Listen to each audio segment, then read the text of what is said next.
আজকে আমাদের মধ্যে এত গ্যাঞ্জাম, এত ঘটনা, এত কিছু, এর কারণটা কি বাবা?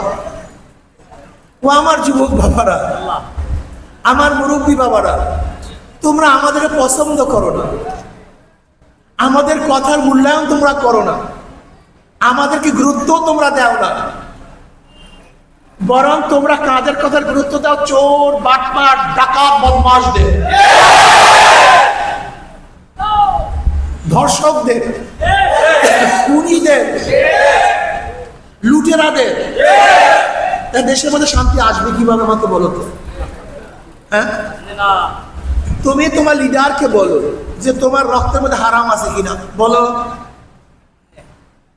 তুমি তোমার লিডারকে বলো তোমার রক্তের মধ্যে হারাম আছে কিনা। তোমার লিডারের মধ্যে যদি হারাম থাকে, সে হারাম থেকে মানুষকে বাঁচাতে পারবে না, পারবে না।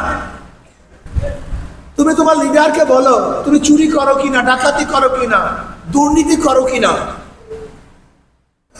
তুমি খুনের সমর্থন করো কিনা, তুমি জুলুমের সমর্থন করো কিনা, অবৈধ অস্ত্রের সমর্থন করো কিনা, তুমি ধর্ষণের সমর্থন করো কিনা, লুটপাটের সমর্থন করো কিনা, চাঁদাবাজির সমর্থন করো কিনা, অন্যায় সমর্থন করো কিনা, তুমি তোমার লিডারকে জিজ্ঞাসা করো।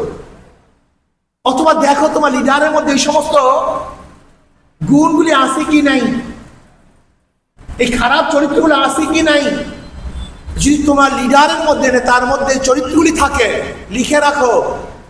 এই মসজিদে বসে বললাম লিখে রাখো স্বর্ণাক্ষরে, কিয়ামত পর্যন্ত দুর্নীতি বন্ধ করার চেষ্টা করবা, দুর্নীতি বন্ধ হবে না।